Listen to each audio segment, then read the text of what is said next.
ang espada na nagmula sa kapangyarihan ng isang Ashura. At mukhang nakahanap na nga talaga ng isang unique na weapon ng ating bida mga lods na may kakayahang i-bind ang sarili sa user na kanyang pinili. Kaya huwag na nating patagalin pa. Let's go! And please like and subscribe sa ating YouTube channel mga lods at mag-follow sa ating Facebook page. Salamat! Nagsimula ang chapter na ito kung saan nasaksihan ng hari kung paano pinabagsak ni Arthur ang isang royal guard gamit ang napakalakas na uppercut. Kaya nagulat nga siya at napaisip na baka nadulos lang ang royal guard niya or something. Ngunit napansin nga niyang bigla na lamang itong nawala at napunta na lamang sa gilid niya at wala na itong malay. Kaya nagtataka siya na napauwi kong, paano napunta ka dyan? Nakita ni Lilian na nakahiga si Arthur na wala ng malay. Ngunit parang kinilabutan si Lilian nang nakita ang nabaling binti ni Sebastian kaya siya ay napasigaw sa sobrang takot. Nagulat sina Vincent at Tabitha sa kanilang nakita habang dumilat naman ang mga mata ni Alice at Ray at kahit si Selby ay nagkaroon ng shocking moment sa isang nakakaawang conjurer na literal na binaliktad at binali ang binti na ngayon ay nagpang-abot ang luha, sipon at laway na nagmamakaawang tulungan siya at kahit ang hari ay parang kinilabutan sa sinapit ng kanyang personal royal conjurer. Napasigaw ang Reyna na i-check kaagad ang vital ni Sebastian at humanap kaagad ng emitter ngayon din habang si Arthur ay wala pa ring malay at maya-maya kinuha na ng mga medic si Sebastian at ang royal guard na pinatulog ni Arthur samantalang kaagad namang chinek ni Ray ang vitals ng ating bida at buti na lang nalaman ni Ray na nakatulog lang ito kaya kinuha ni Ray ang ating bida at gusto sanang subukan ni Alice na pagalingin si Arthur sabalit hindi pwedeng may makakaalam na siya ay isang healer deviant mage. Kaya napaiyak na lamang si Alice at kahit ang Healthy family ay napaluha para kay Arthur.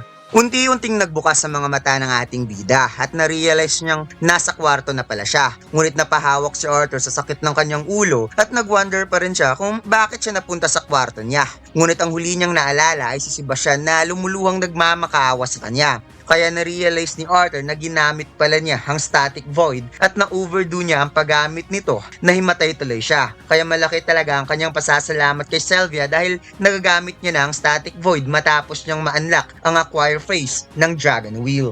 At gamit ang kapangyarihan na ito, nagagawa niyang ma-separate ang sarili mula sa daloy ng oras. So ibig sabihin mga lads, hindi talaga pinatigil ni Arthur ang oras. Sineparate lang niya ang kanyang sarili mula sa tunay na dinadaluyan ng oras. Kaya nakakagalaw siya ng malaya habang humihinto ang lahat. At in addition mga lads, may kakayahan din itong isama ni Arthur ang isang nilalang sa pag-separate niya mula sa daloy ng oras. Dagdag pa ni Arthur na isa itong game-changing para sa kanya na siya lang mismo ang makakagawa dahil isa siyang dragon tamer. Ngunit mayroon naman itong kapalit sa kabila ng ilang taong pagsasanay, nagagamit lang niya ito ng ilang segundo bago niya maramdaman ang balik ng epekto sa katawan.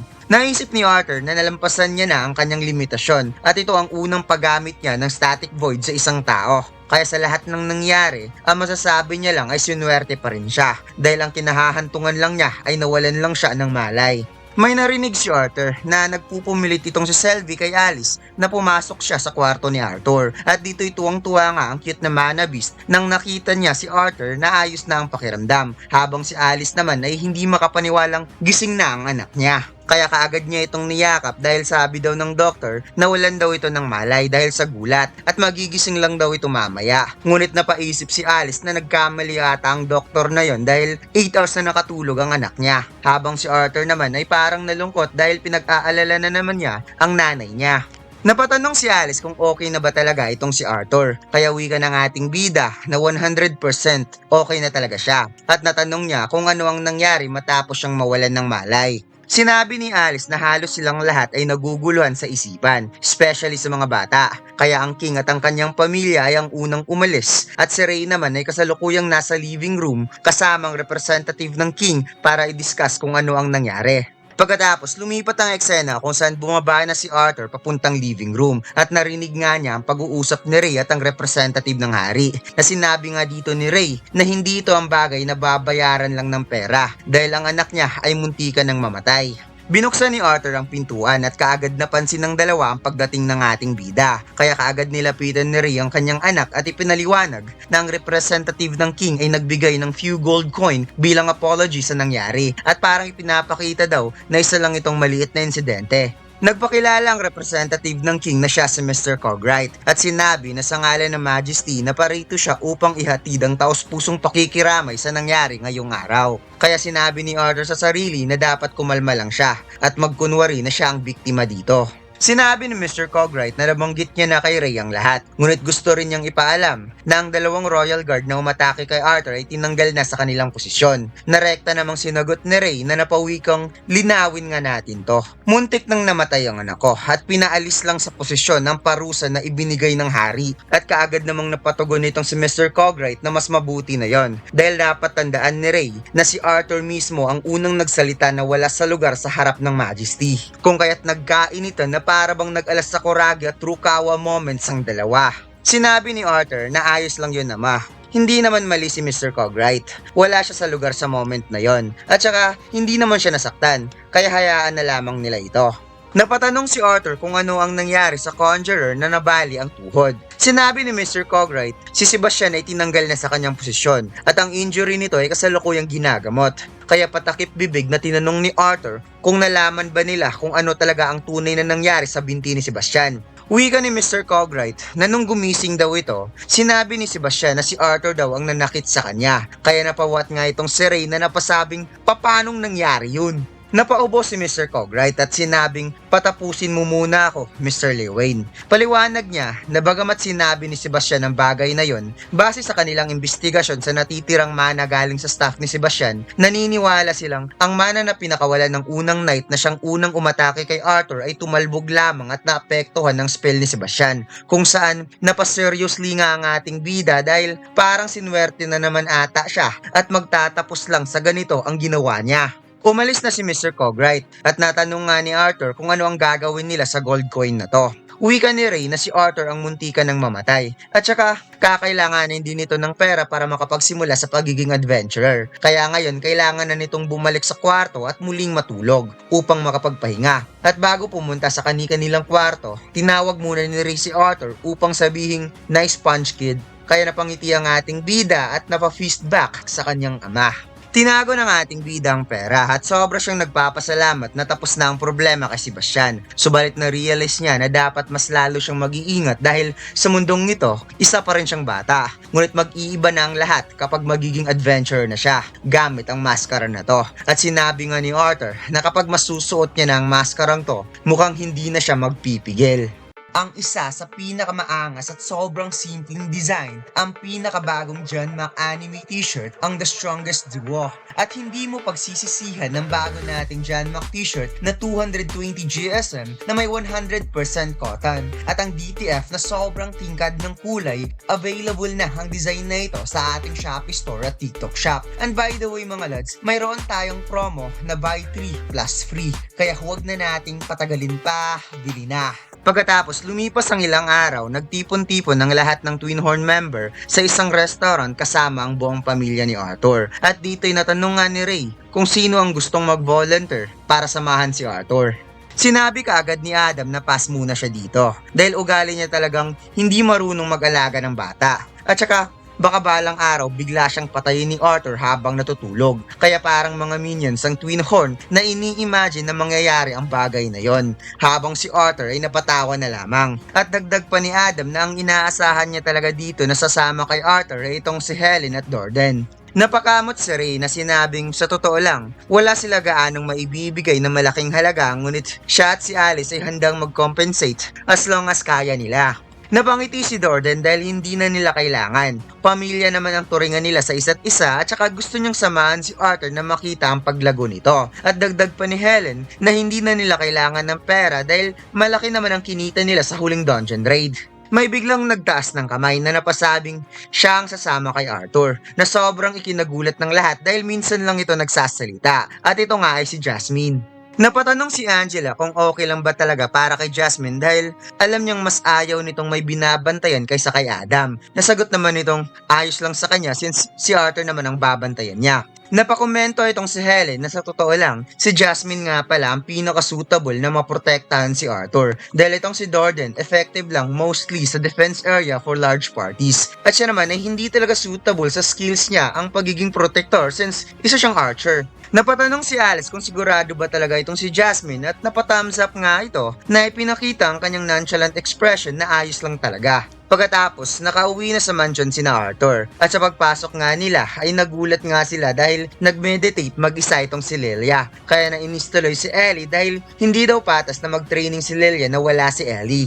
Biglang may naalala si Arthur. Sinabi niya kay Ray kung maaari bang samahan siya sa auction house para mamili ng espada. Kaya pangiting sinabi ni Alice na dapat hindi sila magtatagal doon dahil magsisimula na siyang maghanda para sa magiging hapunan nila.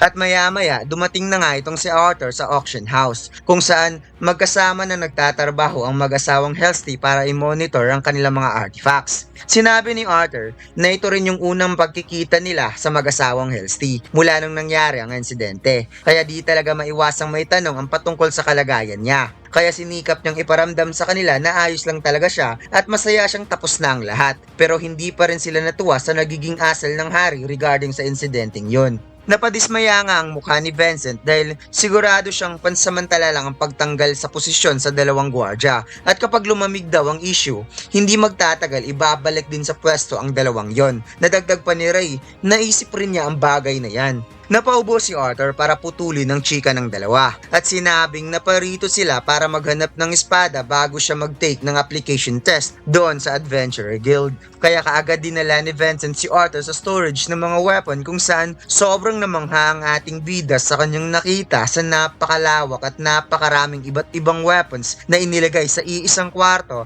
at kumikintab pa sa linis. Kaya sobrang napawaw si Arthur at Selby na parabang walang mapaglagyan ng kanilang pagkamangha. Ngunit bigla na lamang naglaho ang tuwa ng dalawa dahil hindi man lang sila makahanap ng gusto niyang espada kahit sobrang daming pagpipilian. Biglang napatalon sa gilid itong sa Selby at mukhang may nasense itong kakaiba. Habang si Arthur naman ay minamasdan ng nagmamahalang napakalaking espada sa loob ng sealed glass at maya-maya umakyat itong si Selby habang si Arthur ay naghahanap pa rin. Nakita nga niya ang parang weapon ni Batman at sinubukan niya ring magtsako. Ngunit na-realize niya na parang nagmumukha siyang tanga dito.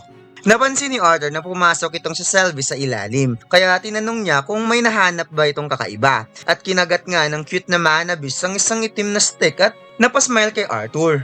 Sinabi ni Arthur kay Selby, hindi naman stick ang kailangan ko. Pero hindi niya alam kung ano ang gustong ipagawa sa kanya ni Selby sa stick na to. Ngunit nagulat ang ating bida nang nalaman niya na ito ay mabigat at hindi ito bigat ng isang stick at mas nagulat siya nang na-realize na mukhang isa itong espada. Sinubukang i-pull off ni Arthur ngunit hindi niya ito magawang makuha. Kaya naisip niya na baka kailangan niyang gamitan ng mana. Subalit hindi pa rin niya magawang mahila na parabang may kakaiba sa espada na to. Kaya ginamit niya na ang lightning power upang hilain ito at iba pang elemental affinity subalit hindi pa rin niya magawang mahila ang espada mula sa lalagyan nito.